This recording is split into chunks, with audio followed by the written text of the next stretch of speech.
အေးရဝန်ခံနေတိုင်းခံစားရတဲ့မွန်ကျတ်မှုရဲ့လေဝက်ချက်ခေါ်ဂျန်၏စိတ်ပညာညာဘက်တွင်ပေါ်လာသောမတိစိတ်အချက်ပြန်မှုနေလဘက်ဒီမှာအလုပ်တွေအဆင်ပြေနေပြီမဲ့ညာဘက်အေးရဝင်လို့မီးပိတ်လိုက်တာနဲ့ရင်းဘက်ထဲမှာလေးလံပြီးဟာတာတာကြီးဖြစ်သွားတဲ့ခံစားချက်မျိုးကြုံဘူးပါသလားဒါကိုရိုးရိုးပင်မန်းတာအိမ်မပြော့တာလို့ထင်ရပေမဲ့တကယ်တော့ဒါဟာတင်းစိတ်ရဲ့တီဆောက်ပုံပြောင်းလဲသွားတဲ့အချက်ပြမှုတစ်ခုပါဆွစ်ဇာလန်စိတ်ပညာရှင်ခေါ်ဂျန်ကတော့အိဆက်ချင်းဆိုတာတကားပေါ်တစ်ခုညာဘက်ဆိုတာခန္ဓာကိုယ်အနားယူနေချိန်မှာစိတ်ပိုင်းဆိုင်ရာအလုပ်တွေဆက်လုပ်နေတဲ့အလုပ်ယုံတစ်ခုလို့ဆိုပါတယ်နေခင်းဘက်မှာကျွန်တော်တို့ရဲ့ ego အတ္တကအရာအလုံးကိုထိန်းချုပ်ထားပြီး professional ပုံစံပေါက်အောင်ရှုပ်ထွေးတဲ့ခံစားချက်တွေကိုအတင်းဖိနှိပ်ထားရတာလို့စွမ်းအင်တွေအများကြီးကုန်ဆုံးပါတယ်ညာရောက်လို့ပင်ပန်းသွားတဲ့အခါ ego ကလွှတ်ချလိုက်ပါတယ်အဲ့ဒီအချိန်မှာတနေ့တာလုံးလစ်လူရှုခန့်ထားရတဲ့မတိစိတ် unconscious mind ကအလုံးလုံးလာပြီးခံစားချက်တွေကတည်းကတင့်ကိုစကားစားပြောလာပါတော့တယ်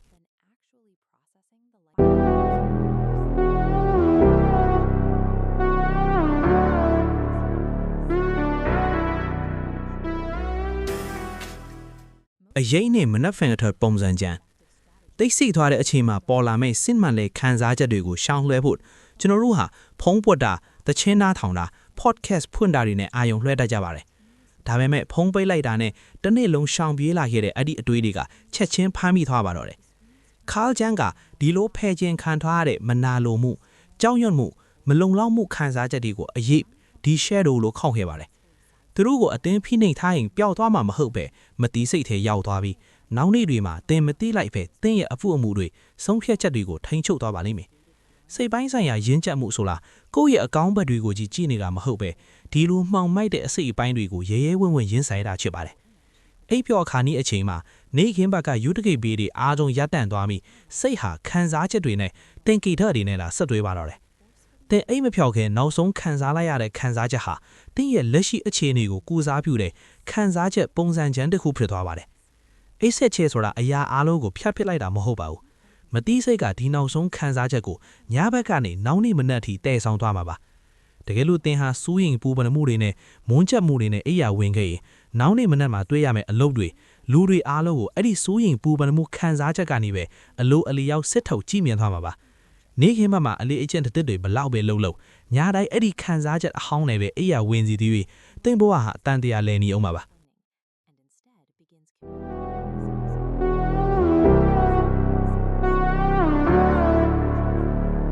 အကျူရောက်အကောင်းမြင်စိတ်ကိုရှောင်၍လက်တွေ့လှုပ်ဆောင်ရဒီလိုညာဘက်သွေးပူတတ်တာကိုဖြည့်ရှင်းဖို့တချို့ကအတင်းအကျပ်အကောင်းမြင်စကားတွေထိုးပြီးကိုလွှေချဖို့စ조사ကြပါတယ်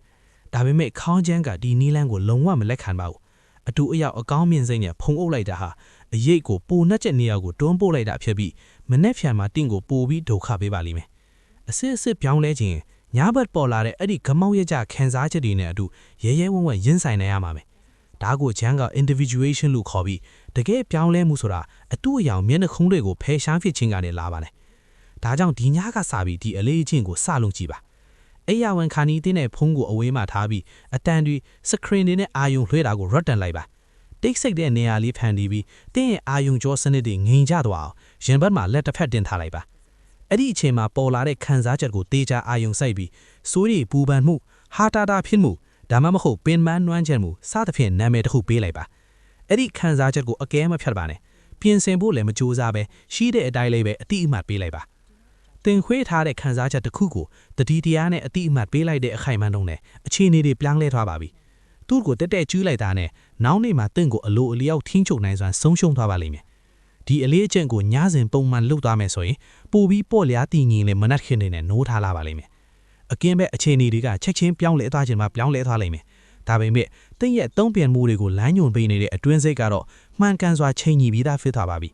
တင်ဘယ်လိုလူထီရဲ့မနှက်ဖြန်မှာနိုးထားမလဲဆိုတာကိုဒီညအိယာဝင်ခါနီးရိုးသားစွာရင်ဆိုင်ရတဲ့တိတ်ဆိတ်တဲ့အချိန်လေးကအတိအကျဆုံးဖြတ်ပေးသွားပါလိမ့်မယ်